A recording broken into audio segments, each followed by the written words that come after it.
दुख क्या होता है? कोई औरत सारी रात अपने शौहर से मार खाकर अब किसी के घर में सफाई कर रही होगी और उस घर का मालिक उसे घूर रहा होगा। इसे दुख कहते हैं।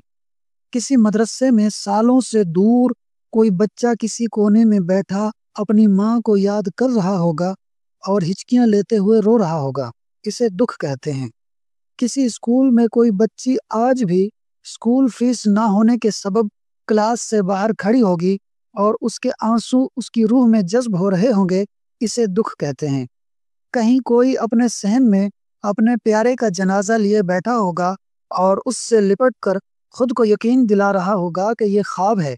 इसे दुख कहते हैं। कहीं दूर किसी सहरा में कोई रेत पर जबान फेर कर मौत से लड़ रहा होगा और सोच रहा होगा कि कहीं कोई उसके हाल को जानता तक न होगा।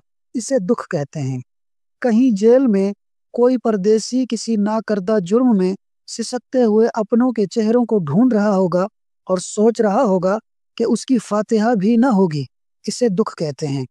कहीं दूर किसी इमरजेंसी में अपने बाप के सिरहाने खड़ा बच्चा अपनी शफकत का साया सर से उठते देख रहा होगा। इसे दुख कहते हैं। उसी वक्त किसी गांव की डिस्पेंसरी में कोई माँ अपने लख्ते जिगर का सर गोद में रखे उसकी जिंदगी की सांसें गिन रही होगी। इसे दुख कहते हैं। कहीं कोई भूख से बिलख रहा होगा और कहीं कोई दर्द से चीख रहा होगा। दुख इंसान के अंदर बस जाते हैं और फिर वो इंसान इस कदर गहरा हो जाता है कि कंकर भी फेंको तो आवाज बाहर नहीं आती, बल्कि सन्नाटा मजीद बढ़ जाता है।